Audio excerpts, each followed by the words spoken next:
삶의 귀한 교훈과 더불어 삶의 의미가 담겨져 있는 이솝우화의 이야기 가운데 파리와 존나방이라고 하는 이야기가 있습니다. 혹 여러분 가운데 아시는 분도 계실 줄 압니다. 파리가 꿀 항아리에서 꿀을 핥아 먹습니다.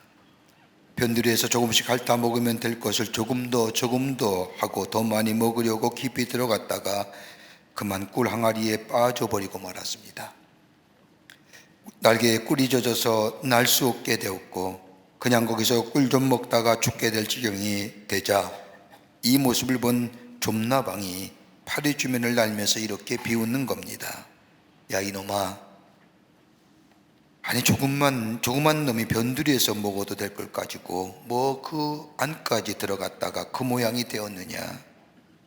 그러면서 혀를 차면서 이 미련한 놈아 라고 비웃습니다. 이윽고 해가 졌습니다. 주인이 등불을 켰더니 좀나방들이 모여듭니다. 불 가까이로 모여드는데 좀 더 밝은 곳으로 하고 모여듭니다.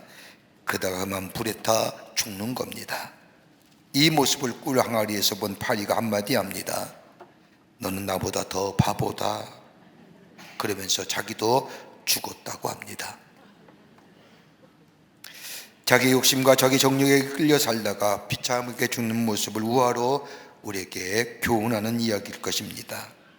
여러분, 우리는 우리 자신에 대하여 얼마나 생각하고 사시는지요? 얼마나 자기 자신에 대한 제어 능력이 있다고 생각하십니까? 내가 나를 다스릴 수 있습니까? 내 마음 다스릴 수 있습니까? 굳이 유명한 가수의 노래 가사 말을 빌리지 않아도 빌리면 이런 거겠지요. 내가 왜 이런지 몰라.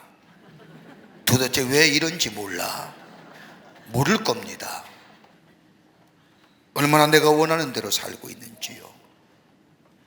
우리는 지구촌 곳곳에 일어난 자연의 재해를 보면서 많은 생각과 더불어 노력을 기울여 자연 재해로부터를 벗어나고자 줄여보고자 노력합니다. 또 경제의 문제에 대해서도 마찬가지입니다. 정치의 문제, 더 나아가 사람과 사람의 관계성에 대해서 많은 생각을 하고 개선해 보려고 노력하며 애를 쓰는 것을 보게 됩니다. 그런데 여러분, 우리 자신에 대하여 이만한 연구와 노력을 경주해 보셨는지요? 우리 인간에게는 인생을 살면서 세 종류의 피할 수 없는 싸움을 살아간다고 말합니다.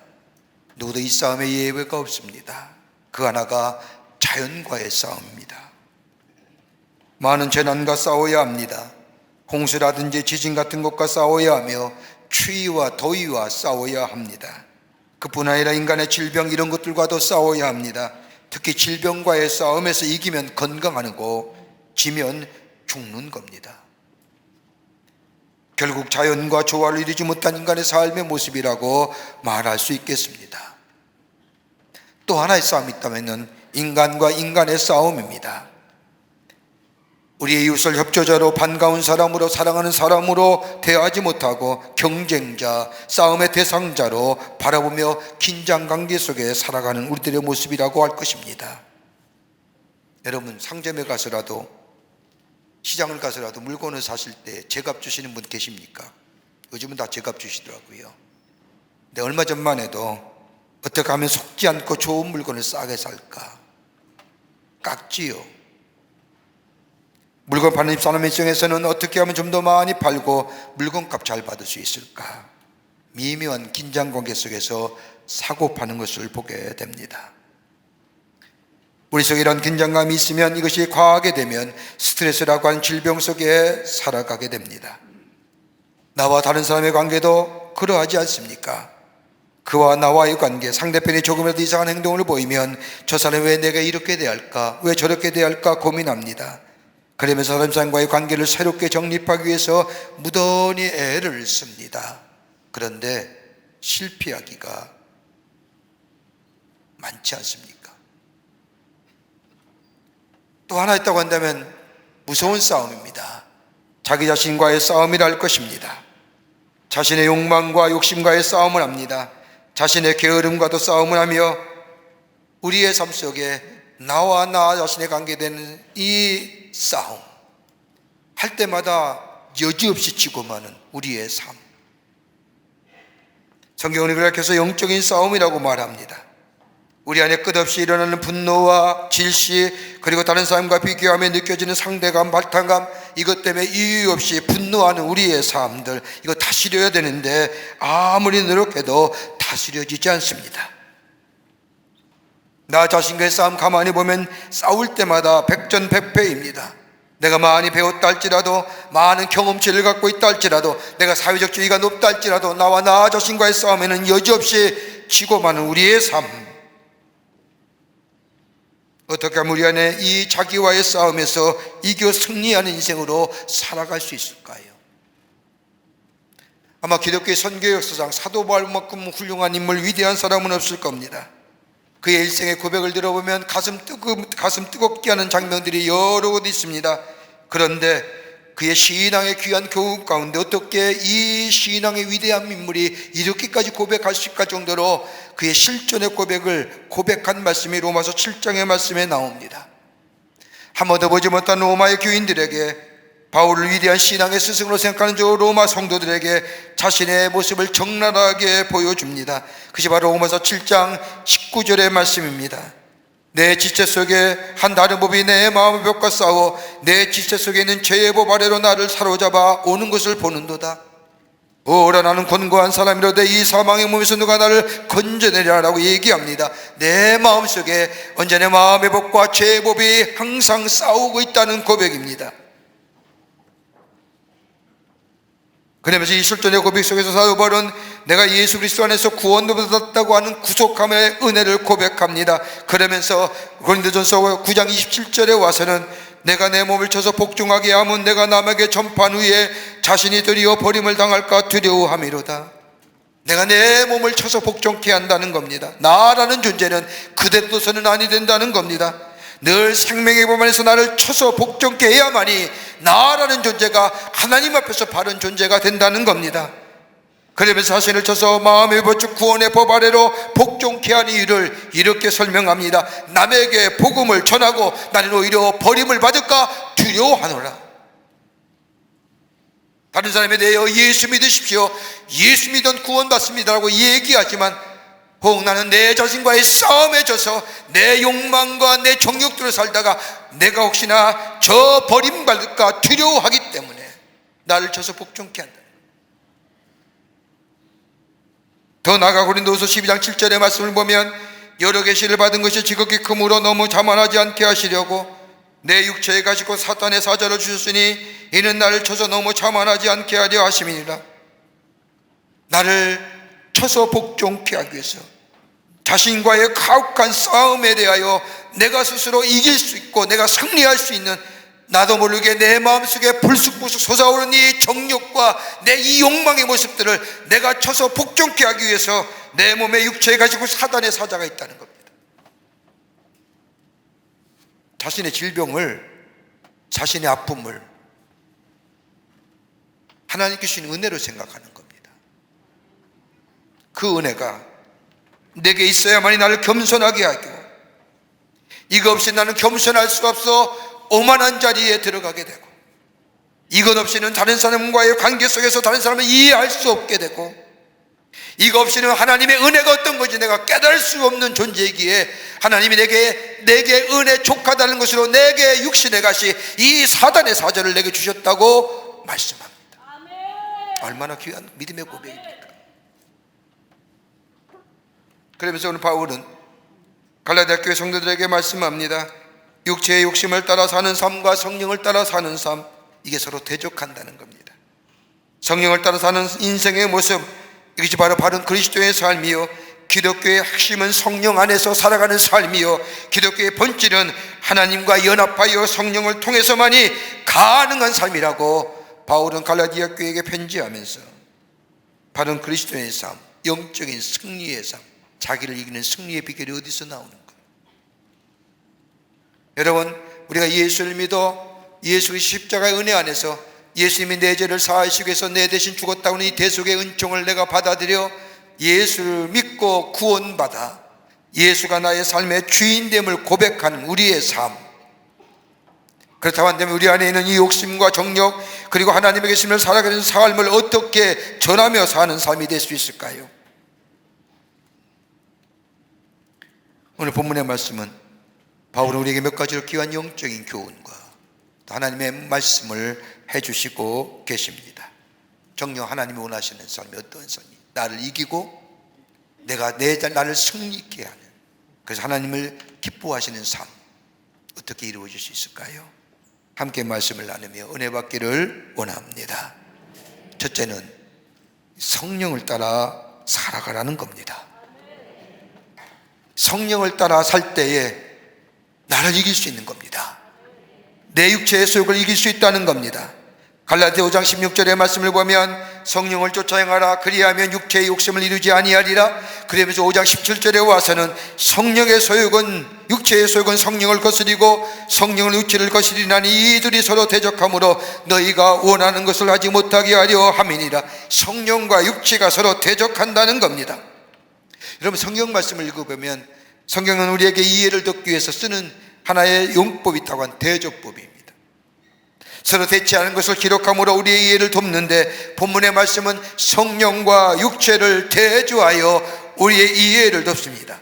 선과 악의 대립, 성령과 육체의 대립, 이것으로 끝나는 것이 아니라 좀 더 구체적으로 바울은 성령을 따라 사는 삶에 얻게 되는 열매와 육체의 욕심을 따라 살 때의 육체의 소욕을 따라 얻어지는 삶의 예를 대조하면서 어떤 삶이 바른 삶이냐, 어떤 삶이 그리스도의 삶이라는 것을 얘기합니다. 여러분, 우리는 성령 안에서 성령의 인도함 받는 삶입니다. 여러분, 우리 안에 어떻게 성령이 임하십니까? 우리가 예수 그리스도를 믿습니다. 마음으로 믿어 입으로 고백합니다. 그러면서 내 삶의 주인은 다름이 아니라 내가 아니라 예수 그리스도십니다 라고 고백하며, 그 고백이 있을 때 우리 마음속에 회개가 일어납니다. 옛 모습을 다 벗어버립니다. 하나님께로 앞으로 나아갑니다. 주의 은혜가 내 죄를 깨끗게 하시고 정결케 하시고 거룩케 하십니다. 그럴 때에 우리 안에 들어오는 것이 뭐냐? 성령의 역사하심입니다. 성령을 깨끗한 곳에 거하셔요. 우리 안에 계시어 우리를 이끌어 가십니다. 그러게 성령이 내 안에 계시면 하늘을 지향하는 마음의 사람이 됩니다. 영혼을 바라보고 사는 사람이 되며 신령한 것을 사랑하고 은혜 안에 사는 삶이 되며 사랑에 이끌려 사는 마음의 사람이 됩니다. 그래서 이런 사람들에게 성령의 열매가 맺어진다는 겁니다. 그 열매가 갈라디아 5장 22절과 23절에 나오는 말씀입니다.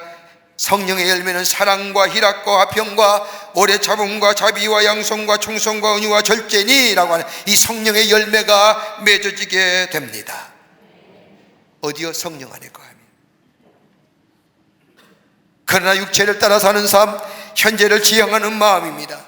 세속에 이끌려 사는 마음이요, 율법과 증오와 욕심에 이끌려 사는 사람이요, 이 마음을 가진 자에게 얻어지는 열매는 바울은 갈라디아 5장 19절과 21절에 가서 이렇게 얘기합니다. 음행과 더러운 것과 호색과 우상숭배와 술수와 원수 맺는 것과 분쟁과 시기와 분냄과 당기는 것과 불리함과 이단과 투기와 술취함과 방탕함이니.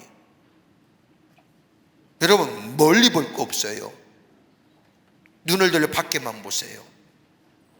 예수 모르는 사람의 삶의 모습도 아닙니까? 성령이 안에 계신 곳에 일어나는 일들. 그런데 이 둘은 타협이 없는 겁니다. 언제나 대립의 상태가 있습니다. 여러분, 신앙생활은 중용이 없어요. 어떻게 보면 극단적인 선택이에요. 그래서 어느 신학자는 복음만큼 레디컬한 것이 어딨냐는 거예요.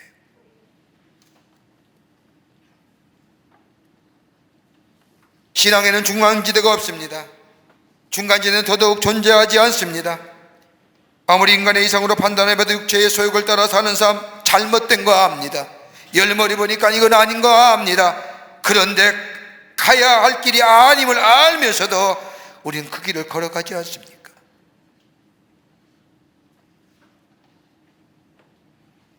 육체의 안일함과 더불어 욕심에 따라 살아가는 삶. 우리가 알고 있는 지식이나 경험치나 여러분, 우리가 가지고 있는 지위나 우리가 가지고 있는 건강, 그 어떤 것이라도 내 마음속에 일하는 이 육체의 욕심과 정욕을 다스리지 못합니다. 그러게 사도 바울은 24절에 와서는 그리스도 예수의 사람들은 육체와 함께 그 정과 욕심을 십자가에 못 박았느니라고 말합니다. 다시 말한다면 원점으로 돌아가야 한다는 겁니다. 내가 처음 예수 믿어 거듭날 때에 처음 믿었던 예수 그리스도의 십자가의 은혜, 내 죄를 사해 주시고 내 죄를 용서해 주신 그 감격적인 그 은혜 때에 거기로 돌아가 거기서 다시 시작할 때에 우리의 삶은 성령 안에 거하는 인생의 삶으로 성령의 열매를 맺어지는 삶으로, 다문의 열매가 맺어진 것이 아니라 그 열매는 우리의 삶의 증거로 드러나는 삶으로 새롭게 됨의 역사를 경험할 수 있다는 겁니다. 지금까지 살아온 삶의 규모까지는 아니 된다는 겁니다. 바뀌어져야 된다는 겁니다. 이것 가지고는 우리의 자신을 다스릴 수가 없습니다. 이것 가지고는 우리를 제어할 수가 없습니다. 오직 예수 그리스도 십자가의 은총으로 돌아가야 됩니다. 십자가의 은혜를 깨닫고 그 은혜 안에 거하게 될 때에 성령이 내 안에 거하시어 나의 삶을 이끌어갈 때에 나를 이길 수 있는 자기 승리의 비결이 여기에 있어지게 됩니다. 여러분, 우리가 요즘에 가장 많이 쓰는 단어가 뭐 창조적이라는 얘기를 많이 씁니다. 창조적 경영, 창조적인 얘기. 근데 몇 년 전만 해도 우리나라에 창조라고 하는 단어를 쓴 낯선 단어였습니다. 몇 년 전만 해도 우리의 삶 속에 뭐예요? 성실해야 된다, 근면해야 된다라고 얘기하잖아요. 성실하고 근면하면 그 삶이 열매를 맺는다. 근데 요즘의 시대는 창조적 생각, 창조적 기업, 창조적인 이런 얘기하면서 거기에 열매가 맺어진다. 여러분, 창조란 단어가 언제부터 쓰여졌는가 살펴보았더니 1920년에 사용된 단어고, 이 단어가 비로소 많은 사람들에게 입에 오르내며 이야기됐던 때가 1980년이라고 얘기합니다. 여러분, 어느 교수님이 이야기하면 우리가 보는 것이 두 가지 것이라고 합니다. 하나는 원래 있어 왔던 것을 보는 겁니다. 있어 왔던 것을 보는 것은 인간이 개입할 부분이 하나도 없다는 겁니다. 그저 반복뿐이에요. 여기는 창조가 불가능하다는 겁니다. 그런데 만들어진 것을 보는 것, 이것이 현재 그 대상을 바꿀 수 있다는 겁니다. 여러분, 가만히 보십시오. 우리의 성품들, 우리의 인격들, 여러분 태어난 것들입니까? 아니잖아요.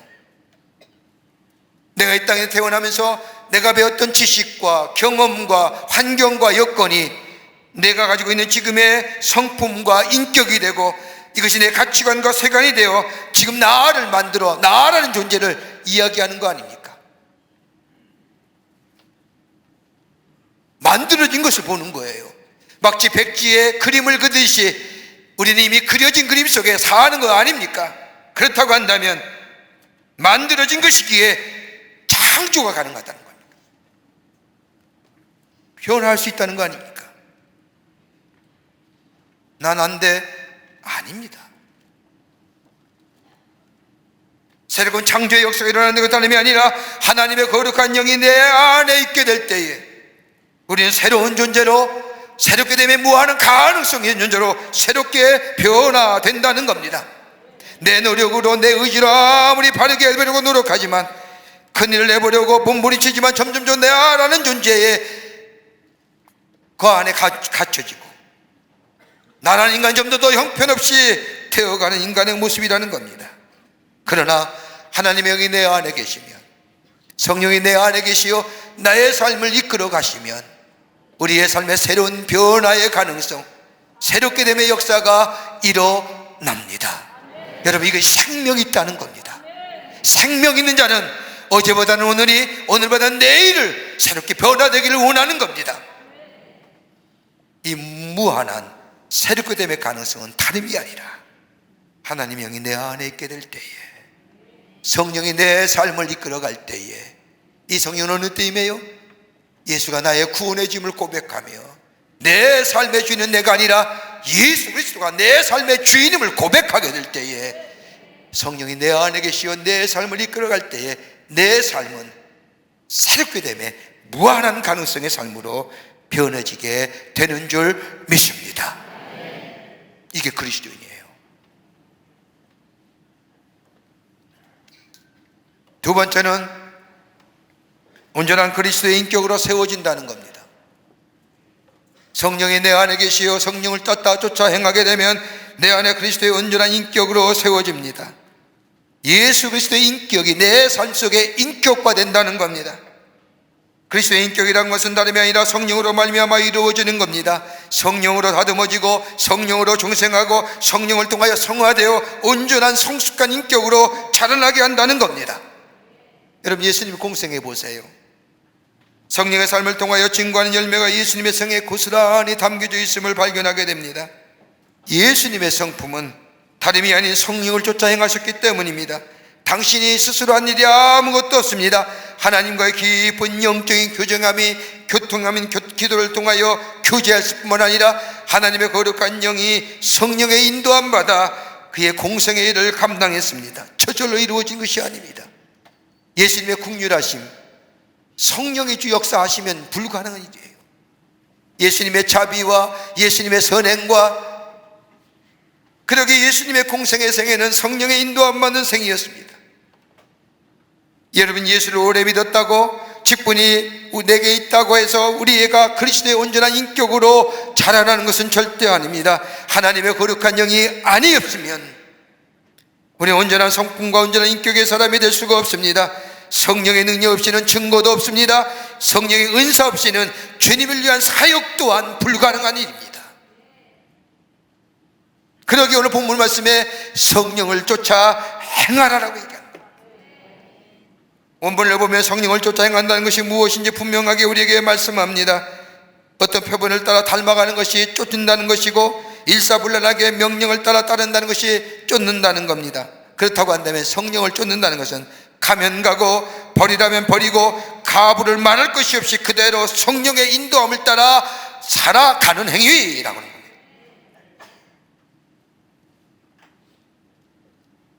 내 의지나 내 판단을 쫓아 행할 것이 아니라 성령을 쫓아 행한다는 겁니다. 그러면 내 육체의 욕망을 이길 수 있다는 겁니다. 육체의 욕심을 따라가는 너 자신을 이길 수 있다는 겁니다. 이걸 패러다임 시프트라는 거예요. 여러분, 혹 여러분 비난, 이유 없이 비난받아 본 적이 있습니까? 오해로 말미암아 다른 사람에게 이상한 소리 들은 적이 있습니까? 어떻게 하시는가요? 불불 끓죠. 얼마나 힘들어요? 만나기만 해봐. 이렇게 얘기하지만 여러분, 하나님의 영이 우리 안에 있으면 인내할 수 있잖아요. 참아내잖아요. 그게 성령의 열매의 오래 참음 아니겠습니까? 성령을 쫓아 행할 때에 인내할 수 있는 것이고, 다른 사람에게 자비를 베풀 수 있는 것이고, 선을 베풀 수 있는 것이고, 다른 사람의 아픔을 아파할 수 있는 것. 그러기에 우리 안에 그리스도의 인격이 성령의 열매를 통해 나타나지는 겁니다. 다른 길 없습니다. 성령을 구해야 됩니다. 성령의 인도하심을 구하여야 합니다. 그럴 때에 성령이 내 안에 계시어 나의 삶을 이끌어갈 때에 나를 이기게 됩니다. 그리고 그리스도의 온전한 인격으로 자라나게 하시는 겁니다. 여러분, 성령께서 하신 일은 뭘까요? 성경에는 성령께서 하신 일을 몇 가지로 말씀합니다. 하나가 뭐냐? 우리를 하여금 예수를 확실하게 믿도록 도와주신다는 겁니다. 예수를 믿되 확실하게 믿게 도와줘요. 로마서 8장 9절과 10절의 말씀을 보면 누구든지 그리스도의 영이 없으면 그리스도의 사람이 아니라 또 그리스도께서 너희 안에 계시면이라고 얘기하며 영은 의로 말미암아 살아있는 것이라고 얘기합니다. 진정 예수를 믿는다면 반드시 그 안에 성령께서 거하시게 된다는 겁니다. 오늘 여러분 다 그런 분들이에요. 그런 분이 아니면 여기 올 수가 없어요. 고린도서 12장 3절의 말씀도 성령이 아니고는 누구든지 예수를 주라 시인할 수 없느니라. 예수를 구원해 주라 고백한 사람만 여기 올 수 있는 거예요. 그러게 여기는 성령이 임재하시는 곳이잖아요. 그렇지 않습니까? 똑같은 말씀인데 어떤 분은 그 말씀 듣고 은혜 받아서 삶이 새롭게 변화되고, 성령의 역사 아닐까요? 우리 마음에 기쁨이 있고 감사가 있는 거예요. 어디서 우리의 마음속에 감사와 기쁨이 있겠습니까? 세상에서 이 얘기 들을 때 듣는 얘기들 다 여러분 감사와 기쁨으로 듣습니까? 절대 아니잖아요. 나도 알아, 너만 알아? 그러잖아요. 성령이 안에 계시면 불가능한 일이에요. 그러게 성령이 내 안에 계시면 예수를 확실하게 믿도록 도와주십니다. 또 하나 있다고 한다면 성령이 우리 안에 계시면 그리스도의 생명을 낳게 하십니다. 바울은 로마서 8장에서 우리 안에 계신 성령이라고 반복적으로 말합니다. 그러면서 바울은 갈라디아 교인들에게 편지하면서 성령이 내주하신 이들의 삶에 그분이 빚으시는 성령의 열매를 말합니다. 성령의 열매는 영적 삶의 증거입니다. 성령이 계시면 열매가 맺어져요. 그런데 성령과 교제하며 성령의 인도함을 받는 삶은 더 풍성한 열매, 그리스도의 생명을 낳게 하시는 역사가 일어난다는 겁니다. 또 하나 또 간다면 우리 마음에 그리스도의 사랑으로 부어주십니다. 로마서 5장 5절의 말씀을 보면 소망이 우리를 부끄럽게 하지 아니함은 우리에게 주신 성령으로 말미암아 하나님의 사랑이 우리 마음에 부은 바 됨이, 우리의 마음에 하나님의 사랑이 부어졌다는 겁니다. 부어주다는 말은 하나님의 사랑에 관한 사실을 논리적으로 확산시킨 것 이상의 것을 얘기하는 겁니다. 하나님의 사랑 안에 파묻혀 사는 삶, 그리고 늘 따뜻함이 있습니다. 감사가 있습니다. 감격합니다. 그 사랑이 나를 변화시킵니다. 새롭게 해주신다는 거예요. 그리고 성령은 우리를 위해 기도해 주세요. 로마서 8장 26절의 말씀을 보면 우리가 마땅히 기도할 바를 알지 못하나 오직 성령이 말할 수 없는 탄식으로 우리를 위하여 친히 간구하시느니라. 굉장히 약해서 혼란스럽고 삶이 버거워서 무슨 말을 해야 할지 모를 그 순간에 성령께서 우리를 대신하여 말씀하신다는 겁니다. 말할 수 없는 탄식을 좀 우리가 쉽게 이해할 수 있는 용어로 말한다면 내가 아파할 때 함께 아파하고 내가 슬퍼할 때 함께 슬퍼하는 겁니다. 왜 아프냐? 왜 슬프냐? 여러분, 슬프고 아파하는 자에게 기도할 수 있을까요? 성령이 그 슬픔과 아픔을 대신해서 기도하신다는 겁니다. 성령께서 나의 소통을 함께 나누고 계신다는 겁니다. 내가 힘들고 아파할 때 우리를 위해 기도해 주신다는 겁니다. 이럴 때 우리의 삶 속에는 뭐예요? 무한한 가능성에, 변화의 가능성, 그리고 그리스도의 인격에 점점점 가까이 가는 거예요. 그리고 성령에 쫓아 행하게 될 때에 우리 안에 그리스도의 인격이 내 안에 열매로 맺어지고 내 안을 통하, 내 삶을 통하여 하나님의 살아계심이 증거되는 하나님 나라의 복된 백성의 삶으로 살아가게 하신다는 겁니다. 끝으로 생명의 역사를 이룹니다. 생명의 역사. 성령을 쫓아 행할 때 우리 안에 생명의 역사를 이룹니다. 성령을 쫓아 행할 때 우리 안에 성령의 능력이 임하게 되며 성령의 능력으로 우리 안에 생명의 역사를 이루게 된다는 겁니다. 여러분, 우리 한국 사람들 가운데 가장 좋아하는 성경 가운데 하나가 뭐냐면 빌립보 4장 13절입니다. 내게 능력 주신 자 안에서 내가 모든 것을 할 수 있느니라. 우리 다 좋아하는 말씀입니다. 근데 이걸 잘못되게 해석하는 분이 계세요. 만약에 이 말씀이 어떤 내게 능력 있는 사람처럼 하나님 내가 능력 주셔서 내가 슈퍼맨 돼요, 모든 것을 이기고 모든 것을 승리하는 자로 생각하는, 아니에요. 하나님의 영이 내 안에 계시어 나는 연약하고 보잘것없는 질그릇 같은 존재지만 내 안에 성령이 계시어 나를 통하여 일하시게 될 때에 거기에 능력의 역사가 일어난다는 거예요. 내가 능력된다는 건 인본주의자예요. 내가 능력의 사람 된다는 거, 내가 슈퍼맨 된다고 생각하는 사람들, 기복신앙자예요. 하나님이 내 안에 계시고 하나님의 영이 내 안에 계실 때에, 그러기에 나의 모든 것, 내 연약함 하나님 편에 내어놓는 겁니다. 부족함과 연약함과 지혜롭게 생각하지만 한없이 어리석은 우리의 인생들, 성령께서 아니 계시면 나는 육체의 소욕을 따라 살 수밖에 없고 그 열매는 썩어쓴 열매일 터인데, 하나님의 영이 내 안에 계시면 나로 하여금 새롭게 하시고 내 안에 새로운 생명의 역사를 이루어 가시고 그것을 체험케 하시는 삶, 그러기에 성령께서 내 안에 계실 때만이 이런 놀라운 역사가 일어나게 되는 줄 믿습니다. 여러분, 요즘에 가전제품 얼마나 훌륭한 제품들이 많아 나와요. 디자인도 예쁘고 상상을 초월해요. 요즘엔 또 이렇게 움직이는 TV도 있더구만요. 그 TV는 3시간 충전만 하면 충전하면 한 3시간 쓸 수 있대요. 여러분 가만 생각해 보세요. 그 가전제품이 기능을 하려고 하면 뭐가 돼야 돼요? 전원을 플러그에 꽂아야 돼요. 그래야 기능이 가능해요. 충전해서 3시간 쓴다. 그 다음에 본래의 자리로 돌아오잖아요. 마찬가지입니다. 능력의 원천 되시는 하나님께, 또한 성령님께 우리의 삶이 온전히 연결되면 우리는 무한한 에너지가 생깁니다. 피곤하지 않습니다. 삶이 그렇게 힘들고 고달프지 않습니다. 인생을 운명이나 숙명으로 바라보지 않습니다. 새로 나가는 새로운 창조의 역사를 성령이 내 안에 계시어 나의 삶을 이끌어갈 때에 그 안에 무한한 새롭게 됨의 가능성의 세계가 열려지게 됩니다. 어떻게 될까요?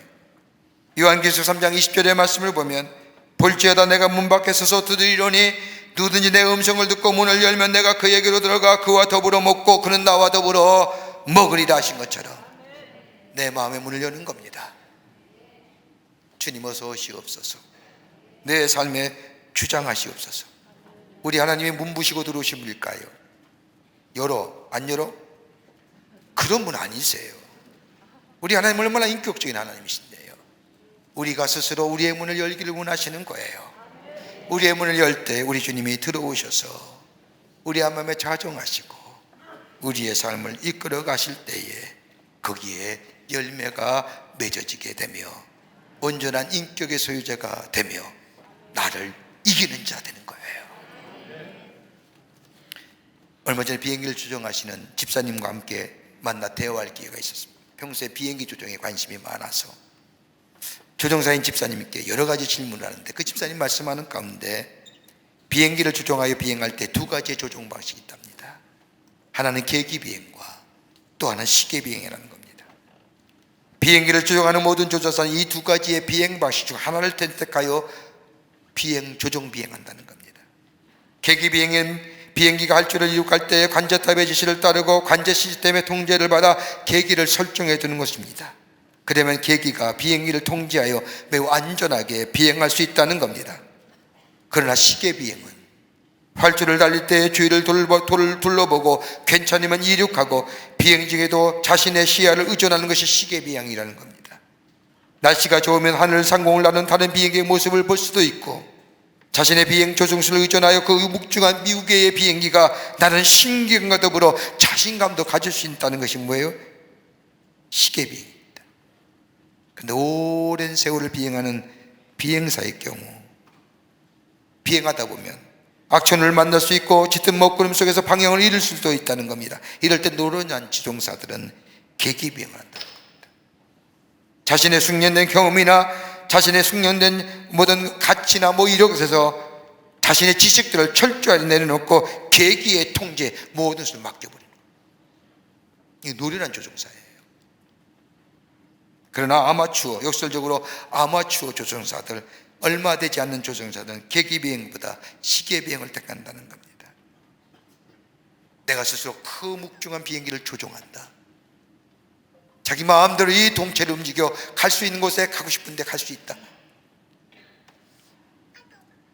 적은 비행기를 조종하는 조종사에게 더더욱 그러하다는 겁니다. 그런데 문제는 적은 지식과 경험만 가지고 시계 비행만 고집하다 보니 사고율이 높다는 겁니다. 사랑하는 성도 여러분, 내 욕심, 내 혈기, 내 자존감, 나도 모르게 내 남아속에 부스부스 오르고는 통제하지 못하는 이 분노들 어떻게 했을까요? 이거 이기고 싶은데, 여러분, 우리가 생명이 있다는 것이 뭘까요? 어제가 다르고 어제가 보다는 오늘이 다르고 오늘보다는 내일이 다른 변화하는 거 아닐까요? 이거 거부하면 죽은 생명이지요. 오늘보다는 내일이 나아야 될 거 아닙니까? 나를 이길 수 있고 나로 하여금 하나님의 사람으로 사람답게 살게 하는 것은 하나님이 아니라 성령이 내 안에 계실 때에, 성령을 쫓아 행할 때에 우리 안에 생명의 역사가 일어납니다. 그리고 그리스도의 온전한 인격으로 닮아가는 자 됩니다. 그리고 내 안을 이기는 자기 승리의 역사가 있어지게 됩니다. 이런 은혜가 여러분과 저 가운데 있어지기를 주의 이름으로 축원합니다. 하나님 감사합니다. 저희를 주께서 사랑해 주셔서 하나님의 백성 삼으심에 감사합니다. 하나님의 은혜가 우리 안에 있어 내 안에 성령이 계시어 나의 삶을 이끌어가게 하심에 감사를 드립니다. 오늘 주신 말씀처럼 성령을 따라 생활할 때에 육체의 소욕을 이길 수 있고 우리 안에 그리스도의 온전한 인격을 세울 뿐에 우리 안에 생명의 역사가 일어나는 놀라운 은혜, 우리가 간직하며 우리가 경험하며 매일매일 자기를 이겨 승리하는, 그래서 하나님 앞에 영광을 돌리는 하나님 나라의 복된 백성 되게 하여 주시옵소서. 성령이 도우실 줄 믿으며 예수님의 이름으로 기도하옵나이다. 아멘.